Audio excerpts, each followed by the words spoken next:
Boa tarde, pessoal. A gente vai tratar agora nessa parte da aula de morfologia e estrutura bacteriana, tá ok? A gente já viu lá na aula de introdução toda aquela parte bem introdutória de célula eucarionte, procarionte, as diferenças entre elas. Então, isso aí é uma coisa que já está vista.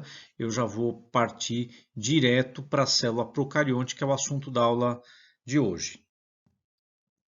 Então, com relação a uma estrutura de célula procarionte, o que a gente tem? E é um esquema muito simples, muito fácil de entender. Eu tenho uma parede celular, que é a parte mais externa. Por dentro eu tenho uma membrana celular. E aí dentro dessa membrana eu tenho citoplasma, no qual estão imersos ribossomos, que são as fábricas de proteínas. E eu tenho o genoma da bactéria. Então, basicamente, isso aqui é uma estrutura de célula procarionte. Então, ela é muito mais simples do que uma célula eucarionte. Se a gente for retomar um pouquinho as diferenças, a gente vai ver que não tem membrana nuclear, vai ver que não tem organelas, então sistemas de organelas, que são sistemas compostos de membranas, são típicos de célula eucarionte. Não tem citoesqueleto. O citoesqueleto é uma das coisas de célula eucarionte que é usado para movimentar, por exemplo, as organelas. E aqui eu não tenho esse sistema de citoesqueleto. E o genoma da célula bacteriana, a gente pode dizer que é basicamente um cromossomo só, e ele não tem aquela organização de cromossomo de célula eucarionte, em que você tem uma associação com as estonas, que são aquelas proteínas em formato de carretel. Tá? Aqui a gente não tem isso. Então, isso aqui é uma revisão de célula procarionte e a gente tem aqui as diferentes estruturas. Esse tipo de esquema ele é muito fácil e é interessante que a gente lembre dele, principalmente para a aula de antimicrobianos, em que a gente vai discutir ali quais são os alvos que os antimicrobianos têm para combater uma infecção bacteriana. Então, aí a gente vai ver que tem drogas, antibióticos ou quimioterápicos que atuam em parede, que atuam em membrana, que atuam em ribossomos ou que atuam no genoma. Então, essa parte de estrutura vai ser especialmente importante para a aula de antimicrobianos. E vai ser importante também para algumas questões relacionadas a diagnóstico, como a gente vai ver em seguida. Aqui é um esqueminha retirado do Pelczar, que é um livro de microbiologia bem conhecido. Reparem, é a mesma coisa que o esquema que eu construí aqui. Parede, membrana, citoplasma, ribossomo e genoma. Um outro tópico dessa aula aqui, que é muito fácil, muito simples, é o que a gente chama de formas e arranjos. Porque quando a gente observa as bactérias em microscopia, a gente percebe que elas podem apresentar diferentes formas. E essas formas elas podem se dispor de diferentes maneiras. E isso a gente chama de arranjos. Então, cada bactéria tem uma forma e um determinado arranjo que caracteriza aquele grupo. E essa é uma informação que a gente consegue tirar de forma bastante simples, olhando a bactéria no microscópio. Então, de uma certa forma, quando eu vou identificar um agente infeccioso que está causando uma doença, e é claro que depende um pouco do contexto, mas de forma geral eu faço uma coloração, olho essa bactéria no microscópio e eu observo forma, arranjo e uma outra característica que a gente vai desenvolver mais para frente aqui na aula, que é o comportamento tintorial frente ao GRAM. Essas três informações eu tiro no exame direto. A vantagem disso é que é muito rápido. Por quê? Porque eu faço a coloração, olho e já obtenho essa informação. Então, essa é uma informação precursora importante para o encaminhamento do diagnóstico. Determinar qual é a forma da bactéria, qual é o arranjo e como que ela cora pela coloração de Gram, que é uma coloração clássica da bacteriologia. Vamos começar aqui falando sobre as formas. Vocês vão ver que essa parte da aula é praticamente um teste psicotécnico, é muito fácil, é muito simples, então eu vou ser bastante objetivo. A gente tem três formas básicas das bactérias, que a gente chama de coco, que são essas bactérias bastante arredondadas. Eu vou usar aqui a ponteira. Então, bactérias redondas. Eu tenho aquelas que parecem um bastão. E eu tenho algumas que são espiraladas. Essas são as três formas básicas que as bactérias possuem. Um exemplo de bactéria com a forma de coco é o agente da pneumonia. O principal agente de pneumonia bacteriana no ser humano, que é o Streptococcus pneumoniae. Um exemplo de bactéria com forma de bastonete é a Escherichia coli, que é a bactéria mais estudada do mundo, né? E é uma grande causadora de infecções urinárias e de diarreias. E um exemplo das espiraladas é o agente da leptospirose, a Leptospira interrogans. Então, a bactéria tem essa forma de espiral de caderno. E os arranjos são como cada uma dessas formas se distribui. Qual é o padrão de distribuição dessas formas quando você olha a bactéria no microscópio. No caso do coco, eu tenho uma riqueza bastante grande de arranjos. Eu tenho arranjo em diplococos, ou seja, a bactéria ela se apresenta aos pares, que é o caso do Streptococcus pneumoniae. Eu tenho outras bactérias que se apresentam em tétrades, ou seja, em 4.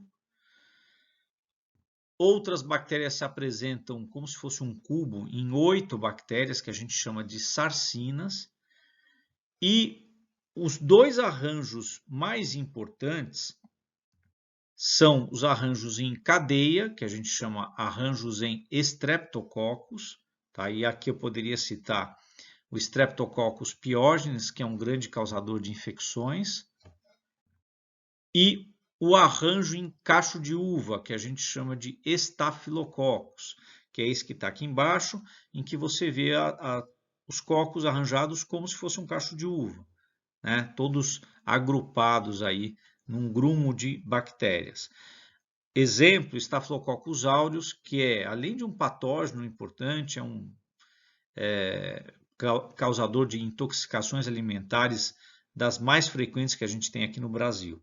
Então, é o exemplo Staphylococcus aureus. Esses nomes todos eu estou citando e não estão aparecendo, porque eu não estou querendo carregar demais os slides numa primeira aula com nome científico. Tá ok? Os bastonetes já têm uma quantidade de arranjos menor. Eu tenho os diplobastonetes, que são aos pares, como que está sendo mostrado aqui. Eu tenho um arranjo semelhante aos cocos, que são os streptobastonetes, então eu tenho uma cadeia de bastões, tá? Parece aquelas cadeias de salsicha, assim, quando vocês pegam uma atrás da outra. E existe um terceiro arranjo, chamado arranjo em caracteres chineses, em que as bactérias formam um grumo de bactérias que lembra um ideograma chinês, né? O primeiro pesquisador que observou isso achou que era parecido com o ideograma chinês e deu esse nome para o arranjo. Tá? É o caso de uma bactéria chamada Corynebacterium, tá? Do qual a gente tem uma espécie que é famosa, que é o Diphtheriae, que causa a difteria. E os espiralados, para facilitar a nossa vida, eles não têm arranjo nenhum. Tá? Então, eles são sempre vistos como células isoladas. Aqui são alguns esquemas mostrando cocos em arranjo de diplococos, em arranjo de streptococcus. Isso acontece porque eu tenho um único plano de divisão, que é o que está sendo mostrado em preto aqui. No caso das tétrades, eu tenho 2 planos de divisão, então acaba resultando em 4. No caso das sarcinas, eu tenho 3 planos de divisão, então dá esse cubinho aqui de 8 bactérias. E os estafilococos têm vários planos de divisão diferentes e por isso a bactéria cresce formando esse cacho de uva aqui. Aqui são os bastonetes ou bacilos, tanto faz. Diplobastonetes, né, aos pares.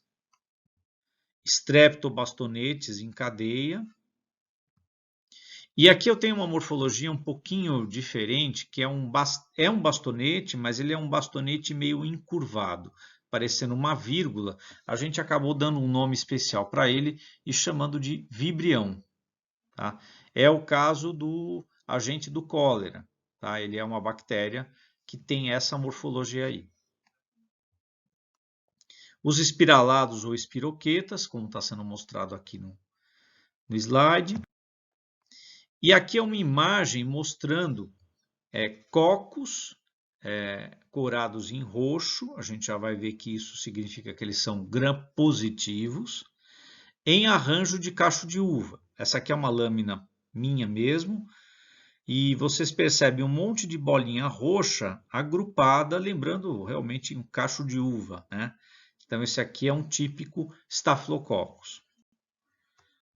Já nesse outro slide aí, o que vocês reparam? Não é o mesmo arranjo, né? Eu tenho coco, forma, ele está roxo, ele está com uma cor arroxeada e ele está disposto em cadeias, como se fosse um colar de pérola. Então, a gente chama isso aqui de arranjo em Streptococcus. Aqui é um arranjo em Streptobastonetes ou Streptobacillus. Então, a gente percebe que a morfologia é de bastão, não é um coco, e ele está em cadeia aqui. Tá? Esse aqui é uma imagem da bactéria do iogurte, o Lactobacillus. Aqui eu tenho, além de duas células de defesa, né, tem dois neutrófilos aqui, eu tenho uma série de bastões que estão cor-de-rosa e aparentemente não estão com um arranjo discernível. Então, aqui são bastonetes gram-negativos. Aqui é um bastonete gram-positivo. E nesta imagem aqui em especial, eu tenho a formação de alguns grumos. E, além disso, esse bastonete, se vocês repararem, ele parece uma clave, né? Ele tem uma ponta mais grossa que a outra. Essas características, na morfologia, na forma e no arranjo de formar esses grumos aqui, indica para nós que isso aqui é um arranjo em caracteres chineses. Tá? E esse aqui é uma lâmina de Corynebacterium. Aqui é uma bactéria espiralada, bem típico. Ela tem flagelo, isso aqui é uma coisa que a gente vai ver depois. E existe aqui uma morfologia adicional que eu não coloco lá como forma básica, que são as bactérias filamentosas. Então, existem algumas bactérias que têm a propriedade de formar filamentos. Em algumas épocas elas foram estudadas juntos com fungo, mas hoje a gente sabe que são procariontes. Então aqui eu coloquei uma imagem de bactéria filamentosa aqui, que é o caso, por exemplo, do Actinomyces, que é uma bactéria aí que tem importância na área médica. E a gente vai parar agora num ponto importante para entender a coloração. Quando eu falei que a gente faz uma lâmina, cora e olha no microscópio, eu citei que a gente retira três informações: forma, arranjo e comportamento tintorial frente ao grã. Essa terceira informação que a gente retira olhando a bactéria no microscópio, ela está baseada na estrutura da parede celular. Então, a parede celular, que é a parte mais externa, é onde vai ter a impregnação dos corantes e, de acordo com a característica bioquímica da parede, a bactéria vai se tornar roxa ou vai se tornar rosa.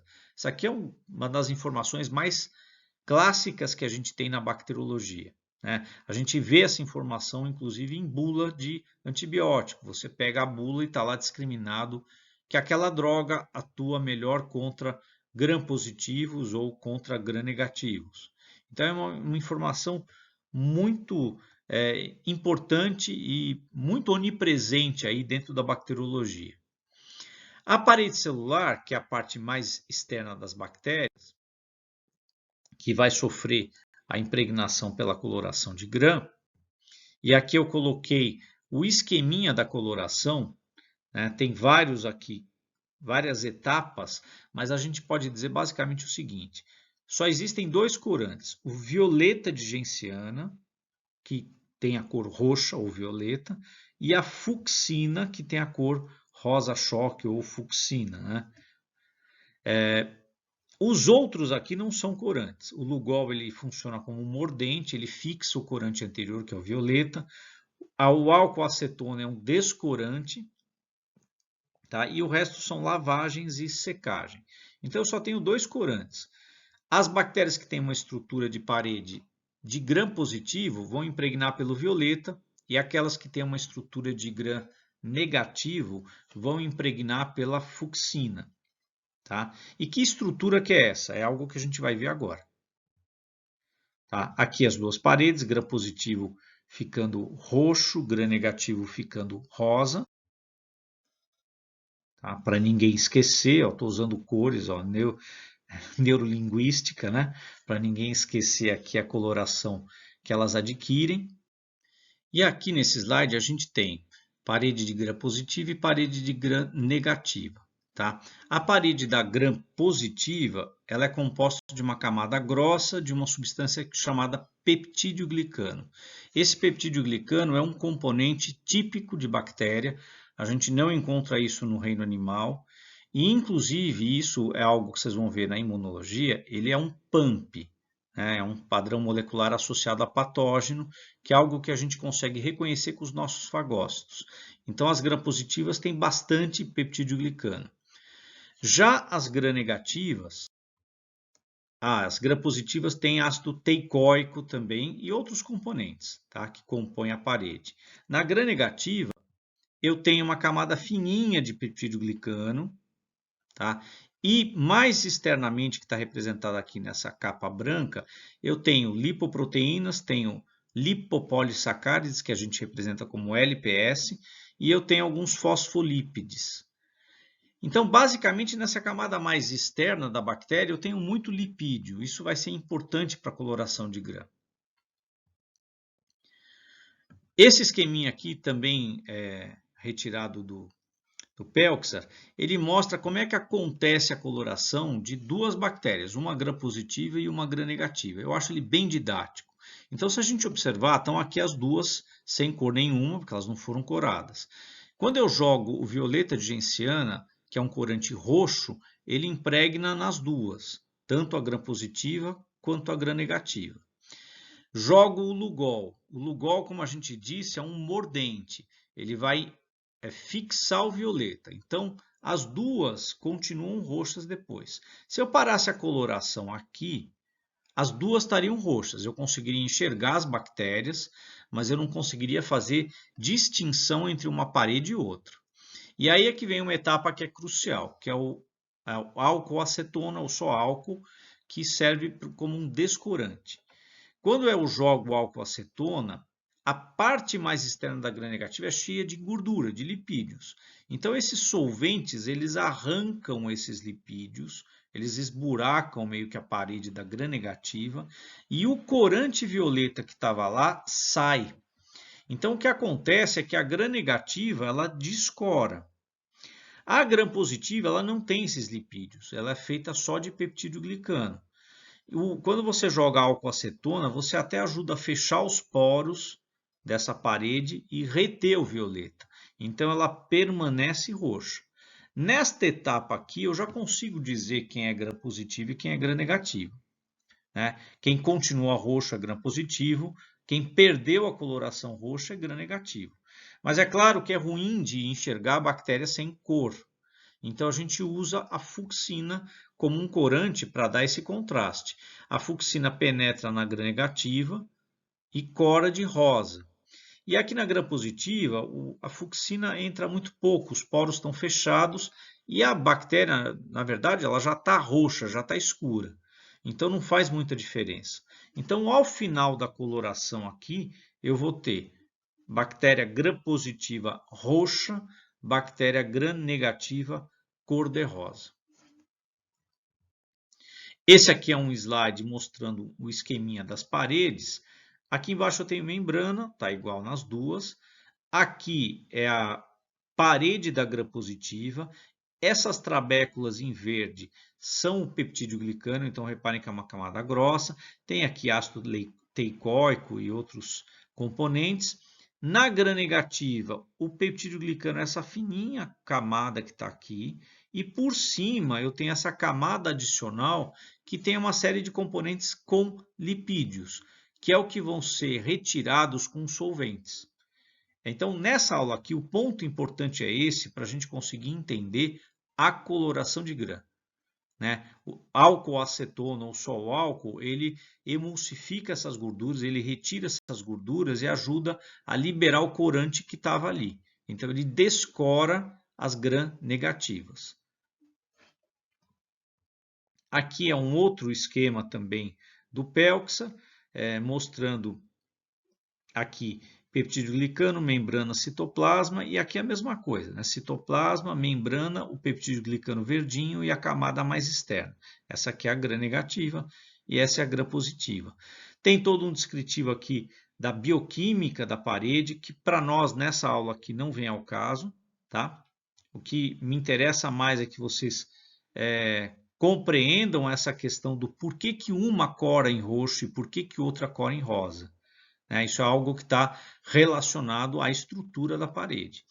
E esse tipo de informação, a coloração de gram, ele é importante para a gente fazer um fechamento, a gente enxergar a aplicação disso por vários motivos. Em primeiro lugar, para diagnóstico, porque esta é a primeira etapa de um diagnóstico bacteriológico, saber se a bactéria é gram-positiva ou gram-negativa.